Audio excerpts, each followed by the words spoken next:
नमस्कार, स्वागत है आप सभी का एपी स्टार न्यूज में और मैं हूं आपके साथ जुबैर चौधरी। वक्त हो चला आपका राज्य आपकी खबरों का, जहां सबसे पहले बात करेंगे हरियाणा की, जहां पीएम मोदी ने अमृत भारत स्टेशन स्कीम का शुभारंभ किया है और इस कड़ी में पीएम मोदी ने 554 रेलवे स्टेशनों के पूर्ण विकास की नींव रखी है। तो प्रधानमंत्री नरेंद्र मोदी ने अमृत भारत स्टेशन योजना के तहत 554 रेलवे स्टेशनों के पूर्ण विकास और भारत रेलवे पर 1500 रोड ओवरब्रिज और रोड अंडर ब्रिज की आधारशिला वीडियो कॉन्फ्रेंसिंग के माध्यम से रखी है। इस कड़ी में पलवल जिला में विभिन्न परियोजनाओं का शिलान्यास भी किया गया। पलवल रेलवे स्टेशन पर आयोजित कार्यक्रम में विधायक दीपक मंगला ने बतौर मुख्य अतिथि शिरकत की। इस अवसर पर एडीआरएम राजेश कुमार, मंडल रेल अभियंता सुमन बलहारा, स्टेशन मास्टर अनुराव सिंह समेत कई अधिकारी मौजूद रहे। साथ ही इस मौके पर रेलवे विभाग की तरफ से निबंधन भी कराई गई। भाषण और पेंटिंग प्रतियोगिता के विजेता विद्यार्थियों को मेडल और प्रमाण पत्र देकर सम्मानित भी किया गया। देश के प्रधानमंत्री आदरणीय नरेंद्र भाई मोदी जी ने आज सारे देश के अंदर 1500 रेलवे स्टेशनों का जो नवीनीकरण आरयूबी के जो उद्घाटन का लोकार्पण का जो कार्य है आज हमारे देश के प्रधानमंत्री सारे देश भर में कर रहे हैं और देश के विभिन्न शहरों के रेलवे स्टेशनों को आरओबी और आरयूबी को जो सुंदरता देने का काम कर रहे हैं, मैं इसके लिए बहुत बहुत धन्यवाद कर रहा हूं। निश्चित तौर पर इससे हमारे जो दैनिक यात्री हैं, जो हमारे दिव्यांगजन हैं, उनको बहुत सी सुविधाएं मिलेंगी और ये बहुत बड़ा काम है जो इस तरह की सोच हमारे देश के। तो बुलेटिन में बात कर लेते हैं कुरुक्षेत्र की, जहां किसान आंदोलन को लेकर की गई बैरिकेडिंग को पुलिस ने हटा दिया है।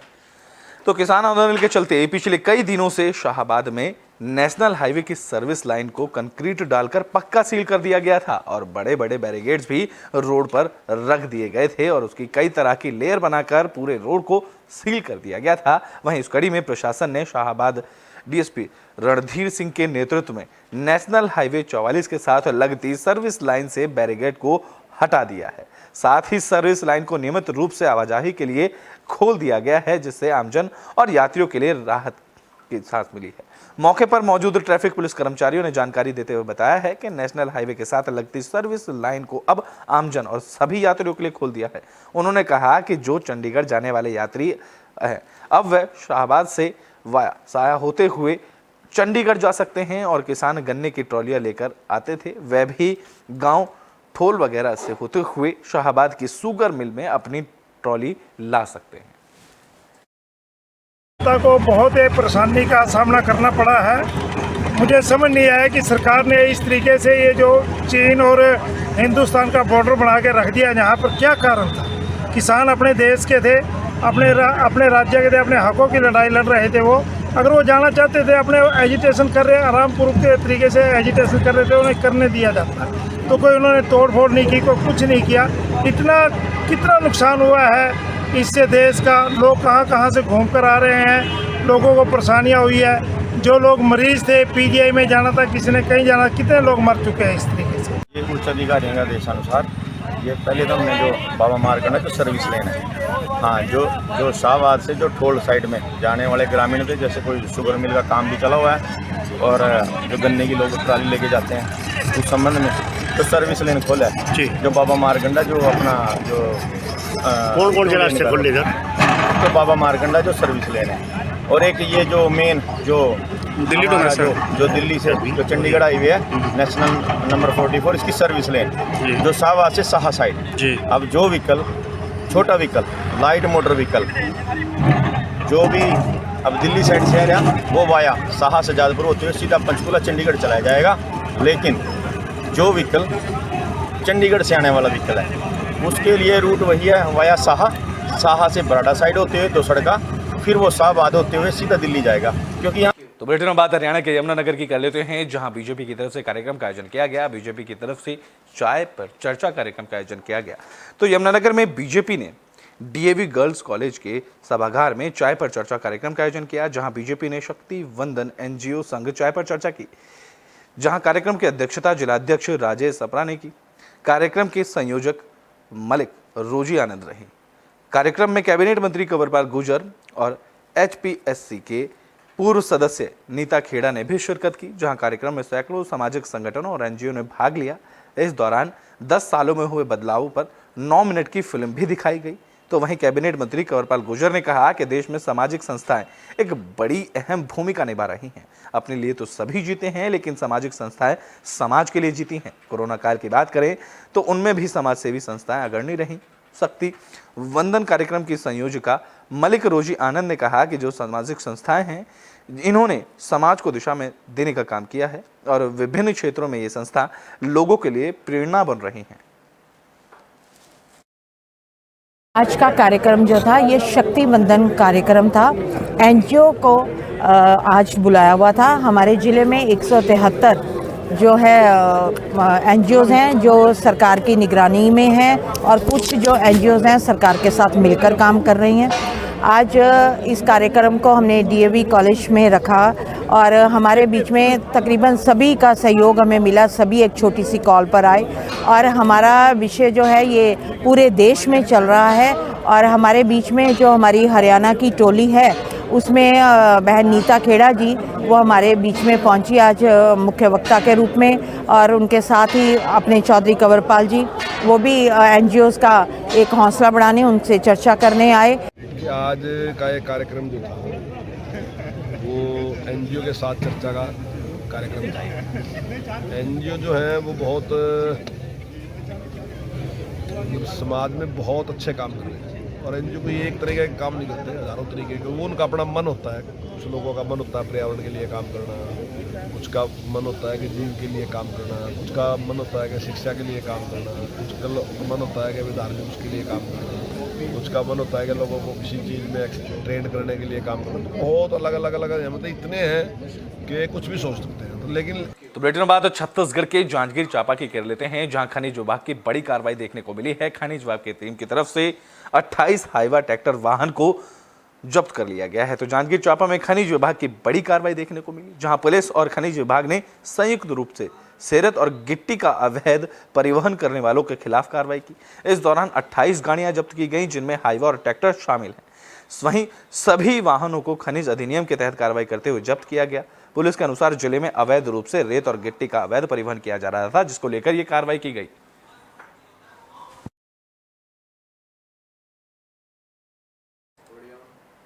तो बुलेटिन में बात कांकेर की कर लेते हैं, जहां कांकेर में हुई पुलिस मुठभेड़ पर लोगों ने कई सवाल खड़े किए हैं।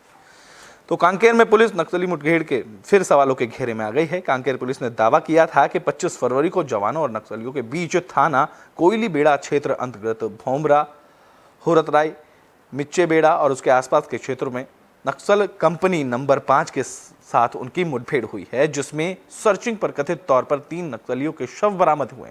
पुलिस की कहानी पर अब ग्रामीणों और नक्सलियों के परिजनों ने सवाल उठाए हैं और फर्जी मुठभेड़ कर 3 लोगों को मारने का आरोप भी परिजनों ने पुलिस पर लगाया है। परिजन अपने साथ मारे गए लोगों के bank passbook, Aadhaar card, MNREGA card, PAN card और वोटर आईडी कार्ड लेकर कार्यालय पहुंचे, जहां परिजनों का आरोप है कि नक्सली हैं, तो इतने सारे डॉक्यूमेंट इनके कहां से आए। बता दें कि कांकेर जिला मुख्यालय में 3 कथित लोग मारे गए थे। लोगों के परिजन अब सामने आए हैं, जहां पहले कोयला बेड़ी में ग्रामीण और परिजन इकट्ठा होकर उन्होंने प्रदर्शन किया और कांकेर जिला मुख्यालय पहुंचे, जहां उनकी तरफ से प्रदर्शन किया गया। इस पूरे मामले को लेकर कांकेर एसपी कांकेर आई के एलेसेला ने कहा है कि हर मुठभेड़ के बाद नक्सली ग्रामीण और परिजनों को सामने रखकर इस तरह के आरोप लगाते हैं। पुलिस ने कुछ गलत नहीं किया है। अगर ग्रामीण परिजनों को लगता है कि गलत हुआ है तो मजिस्ट्रियल जांच में वो अपनी बात कह सकते हैं।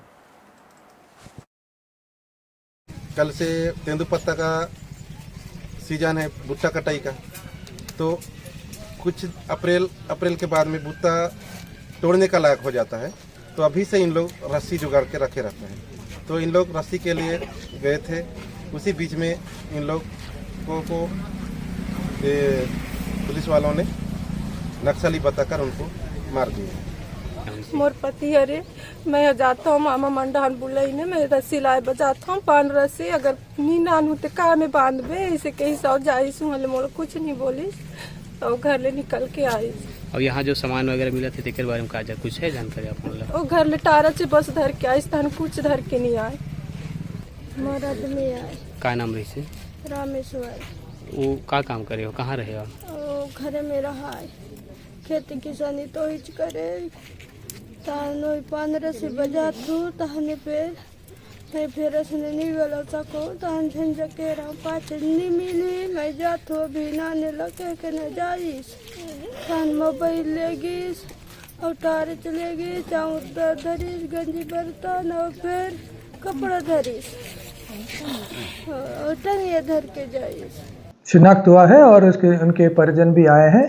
तो बुलेटिन में बात आरा की कर लेते हैं, जहां तिलक समारोह में हर्ष फायरिंग का मामला सामने आया। बता दें कि इस हर्ष फायरिंग में एक आर्मी मैन का बेटा घायल हो गया। तो बिहार के भोजपुर जिले से हर्ष फायरिंग की घटना सामने आई, जहां बिहिया थाना क्षेत्र के अमराई नवादा गांव में तिलक समारोह में डांस के दौरान हर्ष फायरिंग की गई। हर्ष फायरिंग में डांस कर रहे आर्मी मैन के बेटे को गोली लगी, जिससे वो गंभीर रूप से घायल हो गया। इस दौरान परिजनों ने घायल बेटे को अस्पताल में भर्ती कराया। इस दौरान सूचना मिलते ही स्थानीय थाना पुलिस मौके पर पहुंची, जहां पुलिस ने लोगों से घटना की जानकारी ली और मामले की जांच में जुट गई। रिलेशन पुराना है वहाँ पे, हमारा तो कोई रिलेशन नहीं है, बट इनकी जो बच्चा है, इनकी मदर है, इनकी रिलेशनशिप है वहाँ पे। और वहाँ पे उनके शायद भाई लगते हैं वो लोग, तो उनके यहाँ शादी में गए थे लोग बच्चे। आप भी वहाँ पर मौजूद थे? हाँ। बच्चा कहाँ था? कौन गोली मारा? अब गोली का तो पता नहीं, अंधेरे में कौन देख रहा कौन किसको गोली मारा, बट लगा और हम लोग वहाँ से फिर निकले इसको लेके। हम लोग खाना पीना खिलाने में बिजी थे और किसी को देखे नहीं। ये बच्चा कहाँ था? बच्चा जैसे सारे बच्चों के साथ मिलके डांस कर रहा था, उसी वक्त ये गोली? इसी वक्त। बच्चा आप लोग को बताए, आप लोग खुद समझ गए गोली लगी? नहीं, जैसे कि सारे बच्चे डांस कर रहे थे उसके अनुसार ये बच्चा चीखने लगा, चिल्लाने लगा, फिर ब्लडिंग होने लगा इसके पैंट से, फिर पता चला। रिलेशन पुराना है वहाँ पे, हमारा तो कोई रिलेशन नहीं है। तो बुलेटिन पर बात आरा की ही कर लेते हैं, जहां पुरानी रंजिश को लेकर युवक के साथ मारपीट की गई, साथ ही हथियारबंद बदमाशों ने फायरिंग की है। तो भोजपुर जिले के संदेश थाना क्षेत्र में मारपीट का मामला सामने आया, जहां कुछ दिन पहले हुए बालू घाट पर विवाद को लेकर युवक के साथ मारपीट की गई। मारपीट के बाद बदमाशों ने फायरिंग भी की। फायरिंग के दौरान एक गोली युवक की पीठ को छूकर निकल गई, जहां फायरिंग के बाद इलाके में हड़कंप मच गया। इस मामले की जानकारी मिलते ही मौके पर पहुंची पुलिस ने मामले की जांच शुरू की। जानकारी के मुताबिक घायल युवक सारीपुर गांव का रहने वाला गुड्डू कुमार सिंह है, जिसे इलाज के लिए अस्पताल में भर्ती कराया गया है और पुलिस अब पूरे मामले की जांच में जुट गई है। यीशु कुमार और आकाश कुमार था, दोनों वो हम दोनों साथ में काम करते थे। क्या? बालू वाला। हाँ। एक भाई एक बात कर लेकर आया, हमसे आता भाई का, उसके बाद उस अपने भाई को बुला के दो को पिस्टल ला के दोनों गोली चला। कितना राउंड फायरिंग मारा? 5-6 राउंड फायरिंग किया। कहाँ गए थे आप? हम गए थे गाँव बाजार पर अपना बच्चा का इलाज कराने गए थे। और भी कोई साथ में था? मम्मी थी। वहाँ पे मारपीट भी हुआ? जी, हमको ये सब कलर मारा था, सर पर मारा। तो बुलेटिन में बात हरियाणा के यमुनानगर की कर लेते हैं, जहां पर तेज रफ्तार का कहर देखने को मिला है। बता दें कि यहाँ एक ट्रैक्टर ने बाइक में जोरदार टक्कर मार दी। इस हादसे में एक युवक की मौत हुई, तो वहीं दूसरा युवक गंभीर रूप से घायल हो गया। यमुनानगर में शादी के घर की तैयारियां उस वक्त मातम में बदल गई जब लड़की के भाई की सड़क हादसे में मौत हो गई। ये मामला बुढ़िया थाना इलाके के जयरामपुर गांव के पास का है। जानकारी के मुताबिक रामपुर खादर का रहने वाला धर्मवीर अपने दोस्त अर्जुन के साथ बाइक पर घर आ रहा था। इसी दौरान रॉन्ग साइड से आ रही एक ट्रैक्टर ट्रॉली की चपेट में आने से धर्मवीर की मौत हो गई, जबकि उसका दोस्त गंभीर रूप से घायल हुआ, जिसे इलाज के लिए अस्पताल में भर्ती कराया गया। वहीं ट्रैक्टर ट्रॉली चालक मौके से फरार हो गया। इस मामले की जानकारी मिलने पर पहुंची पुलिस ने शव को कब्जे में लेकर पोस्टमार्टम के लिए भेजा, जहां ट्रैक्टर ट्रॉली चालक के खिलाफ केस दर्ज कर कार्रवाई भी शुरू कर दी गई है। बता दें कि धर्मवीर के घर पर शादी का माहौल था और उसकी बहन की शादी 4 मार्च को होनी है। ये रात तकरीबन 7:30 बजे 7:35 के आसपास हुआ है जी। क्या नाम था मृतक का? धर्मवीर जी। पिता का नाम? सोहनलाल जी। गाँव? रामपुर खादर। उम्र कितनी है? 19 साल जी। ये कहाँ से कहाँ जा रहा था? ये काम से फैक्ट्री से काम करके घर लौट रहा था वापसी। अच्छा। उधर से ट्रैक्टर ट्रॉली आई रॉन्ग साइड में, ये अपनी साइड में थे, उधर से ट्रैक्टर ट्रॉली आई रॉन्ग साइड में, रोनते लिख गया। ये कल का सर। क्या टाइम था सर? 7-7:30 बजे शाम को जी। जब आप मौके पे पहुंचे तो क्या देखा आपने? बस मौके पे गए तो पब्लिक इकट्ठी हो रही थी, 112 वहाँ पल्ले पहुँच गई थी, तो उनको 112 में बैठा के हॉस्पिटल में ले आए थे। तो ट्रॉली ट्रैक्टर सर? वो सर मौके से फरार है। पता चला है कि उसकी सीसी फुटेज आई है, लेकिन उसमें साफ नहीं दिख रहा मार्का किसका ट्रैक्टर है, क्या नंबर था उसमें, थोड़ा कैमरे चेक करेंगे। क्या नाम है मृतक का? मृतक का पब्लिक ने ये तो बुलेटिन में बात यमुनानगर की कर लेते हैं, जहां नहर के पास अज्ञात युवक का शव मिला, जिसके बाद मौके पर पहुंची पुलिस ने जांच शुरू की। तो यमुनानगर के जगाधरी के जंदौड़ी के पास नहर के कच्चे रास्ते में एक युवक का जला हुआ शव मिला। इस मामले की जानकारी मिलने पर पहुंची पुलिस ने शव को कब्जे में लेकर पोस्टमार्टम के लिए भेजा और उसके बाद शव को परिजनों को सौंप दिया। इस मामले की जांच शुरू कर दी गई है। बता दें कि मृतक की पहचान जगदारी के द्वारकापुरी के रहने वाले हितेश राणा के रूप में हुई है, जो पेशे से ड्राइवर था। जानकारी के मुताबिक हितेश किसी को पैसे देने की बात कहकर घर से निकला था, लेकिन वो रात बीतने के बाद भी घर वापस नहीं लौटा और उसका मोबाइल फोन भी बंद था। सुबह गांव के ही रहने वाले जय कुमार जब खेती में पानी देने जा रहे थे, इसी दौरान उसने जला हुआ शव देखा, जिसके बाद मामले की जानकारी पुलिस को दी गई। पुलिस ने मामला दर्ज कर जांच शुरू कर दी। आज सुबह हमारे पास इंफॉर्मेशन आई थी कि एक व्यक्ति की जो लाश है वो किसी ने उसको जलाया हुआ है और वो एक जली हुई लाश वहाँ पे मौके पे पड़ी है। ये रकबा पड़ता है गांव जड़ोदा का, जगाधरी के पास। सूचना पर हम मौके पर पहुंचे थे, जहाँ पर किसी नामालूम व्यक्ति की एक डेड बॉडी हमें मिली थी जो जली हुई है। उसके पास से हमें एक मोबाइल मिला था, तो मोबाइल के जरिए उनकी शनाख्त हुई है, जिनका नाम हितेश राणा है और जो द्वारकापुरी के रहने वाले हैं। कैसे आप बस सवेरे पता लगा जी कैसे होया कैसे नहीं। ठीक है जी, हमें साहब का फ़ोन गया भाई के पास, तो हमें पता लगा। रात 10 बजे निकला घर से, कुछ पैसे ले गए, उसके बाद जानकारी बनी क्या थी क्या नहीं। हमें सवेरे कंकाल मिला, 8 बजे का फ़ोन। कैसे सूचना मिली? थाने के थ्रू मिली कुमार जी। बच्चे कितने? लड़का लड़की, लड़की का नाम जानशी।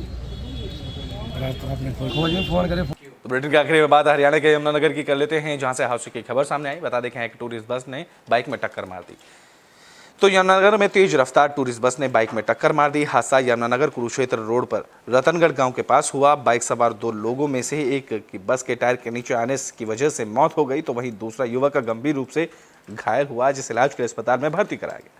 हादसे के बाद बस का ड्राइवर मौके से फरार हो गया। इस मामले की जानकारी मिलने पर पहुंची पुलिस ने शव को कब्जे में लेकर पोस्टमार्टम के लिए भेज दिया। मृतक की पहचान धौडंग के रहने वाले विनोद के रूप में हुई है, जो अपने दोस्त अमन के साथ बाइक पर धौडंग से दामला पत्नी की दवाई लेने जा रहा था। इसी दौरान टूरिस्ट बस की चपेट में आने से विनोद की मौके पर ही मौत हो गई, जबकि पुलिस ने बस चालक के खिलाफ केस दर्ज कर मामले की जांच शुरू कर दी है। एक्सीडेंट हुआ कैसे हुआ? सर ऐसा है, दोपहर के 12 बजे को मिला है सर। एक ना हमारे को सूचना प्राप्त हुई थी कि एक मोटरसाइकिल इसका बस आपस में टक्कर के एक्सीडेंट हो गया। मौके पे पहुंच गई सर। जो मौके पे जाके देखा जी, एक बंदा जिसका नाम है जी विनोद कुमार जी, जिसकी मौके पे डेथ की थी। मृतक का नाम विनोद कुमार जी। कहाँ का रहने वाला सर? ये है दोडंग का सर। उम्र कितनी है? इसकी उम्र 35 साल है जी। दूसरा जो मोटरसाइकिल चालक था अमन कुमार है, पुत्र विनोद कुमार जी, जो रतनगढ़ का है जी। ये दोनों इकट्ठे दोडंग से जामला के लिए चले आ रहे थे। जब ये फैक्ट्री है उसके सामने। आपका राज्य आपकी खबरों में भी के लिए बस इतना ही। देश और दुनिया की तमाम खबरों के लिए देखते रहें AB स्टार न्यूज़।